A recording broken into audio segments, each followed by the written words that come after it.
Salut, et si l'on parlait de The Batman?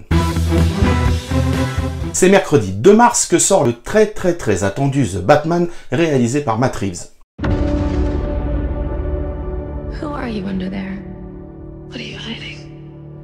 Gotham City. Cela fait 2 ans qu'un justicier masqué répondant au nom de Batman arpente les rues pour combattre le crime. Travaillant main dans la main avec le commissaire Gordon, ils vont devoir affronter un ennemi d'un nouveau genre, le Sphinx, ou le Riddler en VO. Un psychopathe amateur d'énigmes est déterminé à ramener la vérité sur la corruption qui gangrène Gotham. Et cette enquête va mener Batman à la rencontre de criminels comme le Pingouin ou Carmine Falcone. Et surtout, il va devoir s'associer avec Catwoman afin de démasquer le Sphinx. Mais ce qu'ignore l'homme chauve-souris, c'est qu'il va devoir faire face à des secrets qui touchent directement son double, le richissime Bruce Wayne. Le réalisateur et co-scénariste du film, Matt Reeves, s'est inspiré de plusieurs comics célèbres pour écrire son histoire, comme Batman Année 1 ou Allons Halloween, mais surtout l'excellent Batman Ego. Un épisode où Batman rentre peu à peu dans la folie et se découvre un alter ego maléfique. Et justement, dans le film, on peut dire que cet alter ego maléfique est représenté par le Sphinx, car ils sont tous deux en quête de vérité, mais de manière complètement différente. Mais ça, vous comprendrez dans le film. Côté casting, nous avons Robert Pattinson qui reprend le rôle de Batman/Bruce Wayne, et je peux vous dire qu'il assure. Il nous offre un Batman charismatique, sauvage et tourmenté. À ses côtés, Zoé Kravitz est parfaite en Catwoman, féline et sensible à la fois. Le duo fonctionne à merveille et il y a d'ailleurs un rapport d'apaisement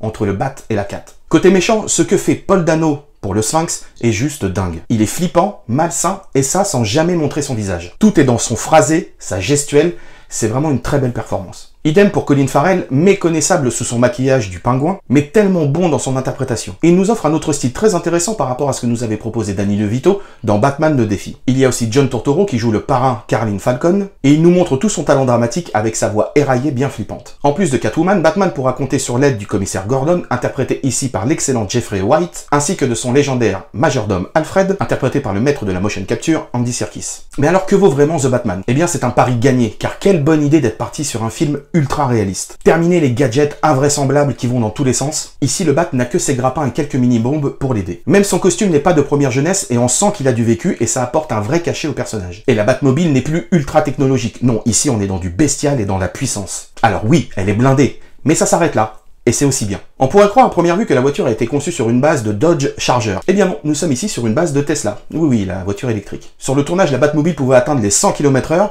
et ça, sans faire de bruit. Et pour le reste, c'est une question d'effets sonores et de magie du cinéma. Pour les combats, ils sont d'un réalisme et d'une violence intense comme on pourrait le voir dans une street fight. C'est bien loin des combats ultra chorégraphiés qu'on a l'habitude de voir dans ce genre de film.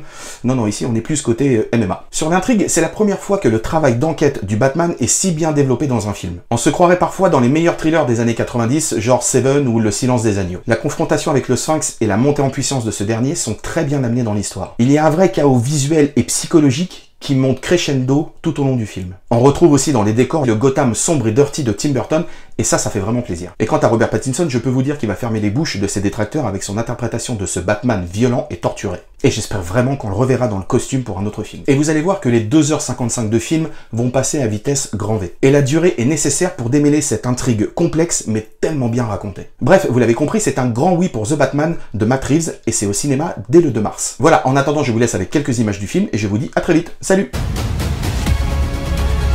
Come on, vengeance. Let's get into some trouble.